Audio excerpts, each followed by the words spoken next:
Good morning, students. Today we are going to see the continuation of the last class. The topic is column chromatography. The column chromatography involves the following steps. First one is adsorption or retention of the substance on stationary phase, and after that separation of the adsorbed substance using mobile phase. Then finally the recovery of individual components by continuous flow of mobile phase, and it is used for quantitative and qualitative analysis of solute and the components which are recovered. It is the prototype of chromatography, and it was the basic form of chromatography developed initially. Then the separation of the components depends upon the extent of adsorption to stationary phase. Okay, this the stationary phase is a polar solid material packed in a vertical column made up of glass or metal. Okay, then the advanced form of color chromatography are HPLC, high performance liquid chromatography, and ultra performance liquid chromatography, gas chromatography, etc. are developed later. Okay, now we'll see the principle of column chromatography.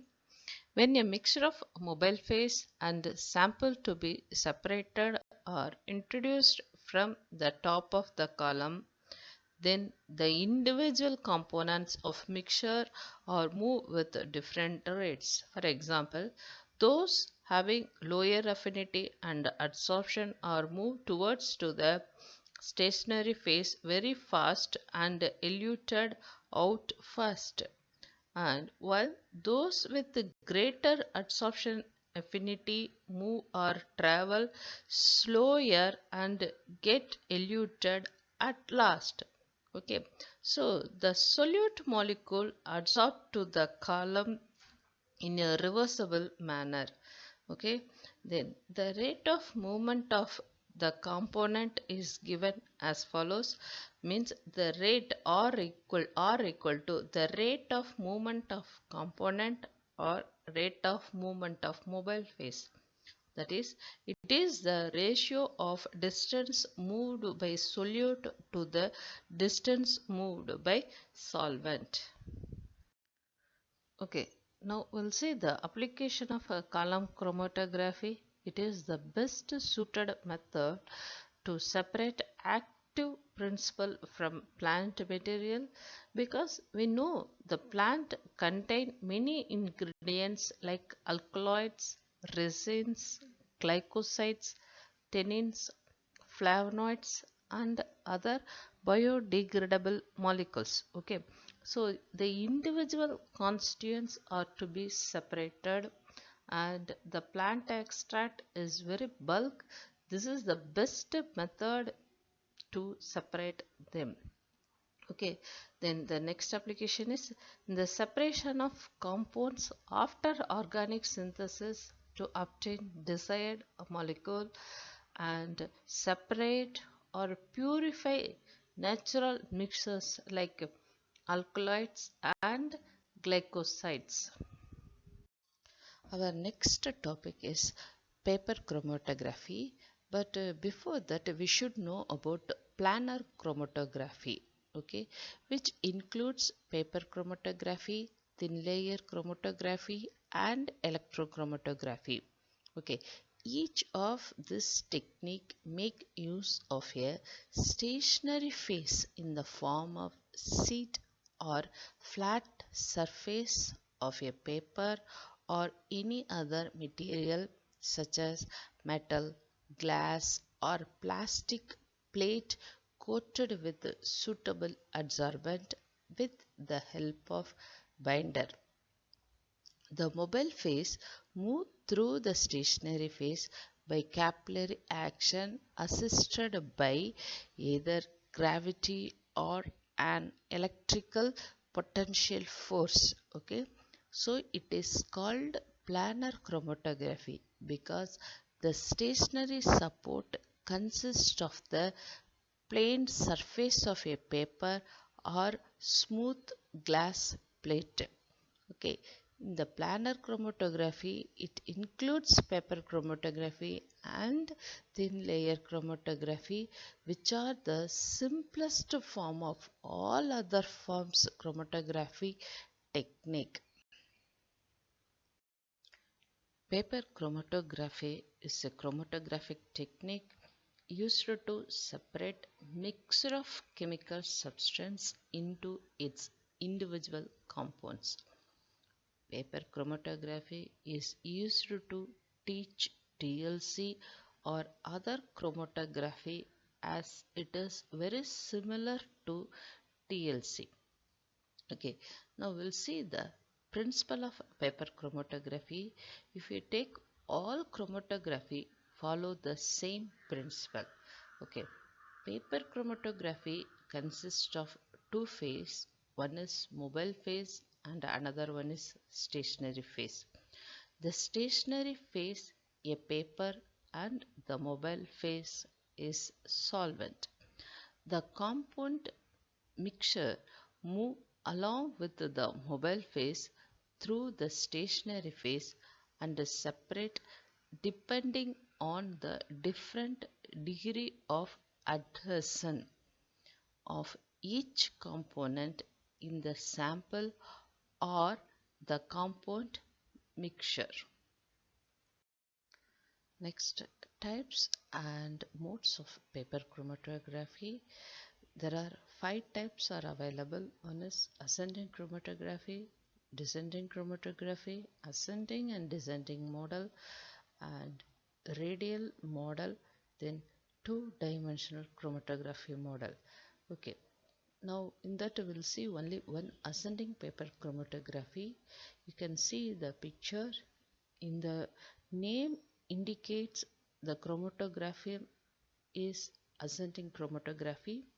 Okay, here the development of paper occurs due to the solvent movement or upward travel on the paper. Okay, the solvent reservoir is at the bottom of the beaker.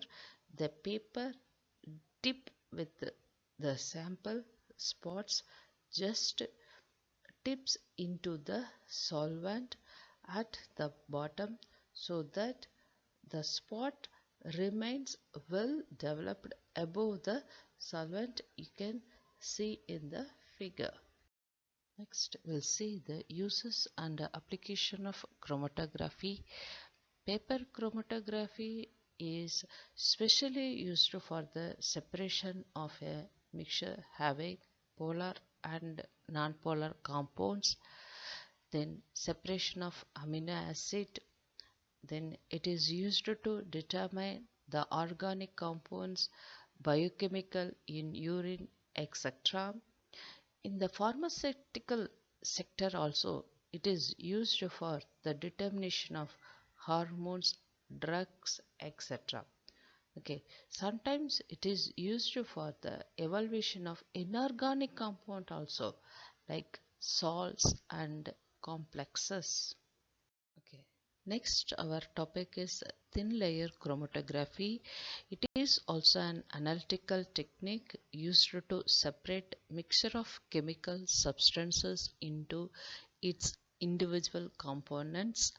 Okay, different types of chromatography are used in the laboratory. For example, column chromatography, thin layer chromatography, gas chromatography, etc. Among these chromatography, thin layer chromatography is the most widely used method in chemical and biochemical laboratory. Okay. Okay, let's see the principle of this thin layer chromatography. It is also based on the principle of separation, means the separation depends on the relative affinity of compounds towards the stationary and mobile phase. Okay, the compound under the influence of the mobile phase means it is driven by capillary action travel over the surface of the stationary phase. Okay, during this movement the compound with a higher affinity to stationary phase travel slowly while the other travel faster. So the separation of compound in the mixture is achieved. Once the separation occurs, the individual compounds are visualized as spots at a respective level of travel on the plate. Then the nature or character is identified by means of suitable deduction technique. The TLC system components consist of TLC plate, chamber, mobile phase and a filter paper. Okay, now we'll see the procedure for TLC. The stationary phase is applied onto the plate uniformly and then allowed to dry and stabilize as following the steps. The first one is with a pencil, a thin mark is made at the bottom of the plate to apply the sample spots. Then the sample solution are applied on the spots marked on the line in equal distance. The mobile phase is poured into the TLC chamber to a level few centimeters above the chamber bottom. A motion filter paper in mobile phase is placed on the inner wall of the chamber to maintain equal humidity.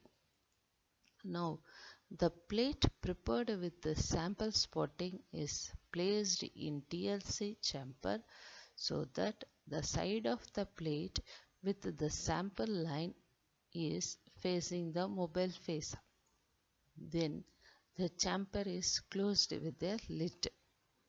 The plate is then immersed such that the sample spots are well above the level of mobile phase are developed.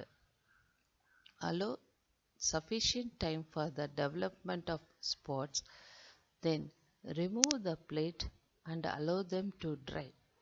The sample spots can now be seen in suitable UV visible light chamber or any other methods.